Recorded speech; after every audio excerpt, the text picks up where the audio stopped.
To get a taxi driver badge, London cabbies have to do what's called the knowledge, a somewhat mythical process which has existed since the 19th century. But what actually is the knowledge and how do you pass it? Hello everyone, welcome back to my channel. I'm Tom the taxi driver, sharing with you a little bit about the London taxi trade.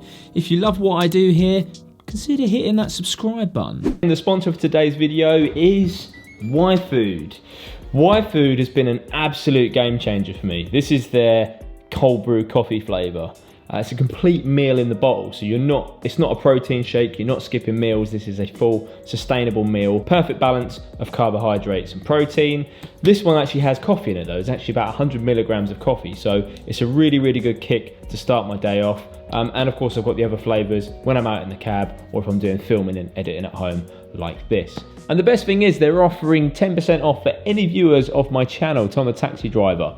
Just use my link in the description down below or discount code TAXI10 and you will get these super tasty drinks. The knowledge of London is said to have been instigated following the Great Exhibition of 1851, taking place in Hyde Park. This Great Exhibition was effectively a world's fair, showing off how great the British Empire was, right at the height of the reign of Queen Victoria and Prince Albert. In an exhibition which showed off the British Empire, London, the taxi drivers of the day didn't know how to get their passengers to further afield places.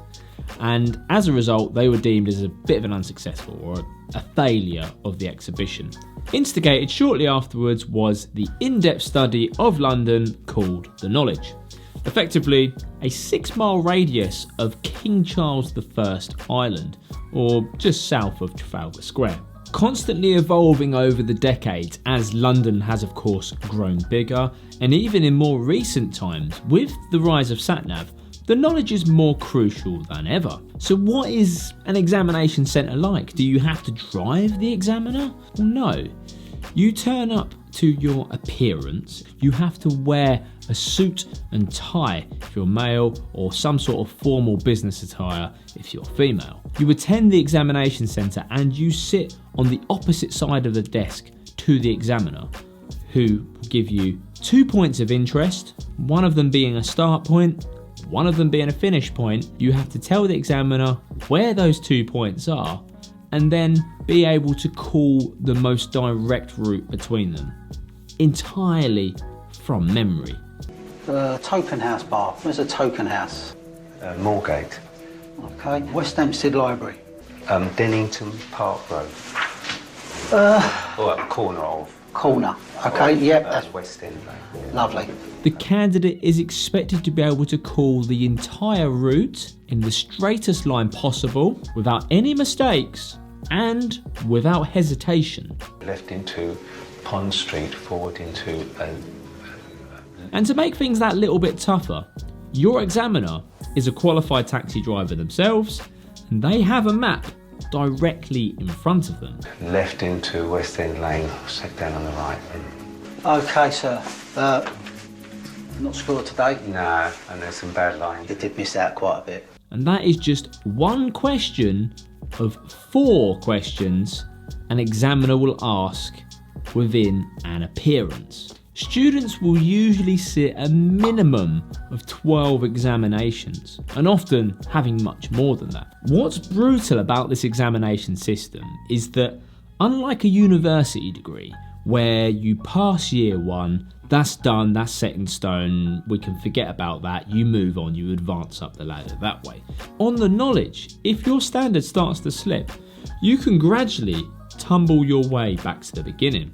A bit like a giant game of snakes and ladders. The average time it takes for someone to pass the knowledge is between 3 and 5 years, but some take even longer than that, 7 years, 8 years, even longer in some rare circumstances. It's the old saying that on the knowledge, you can't fail, you can only give up.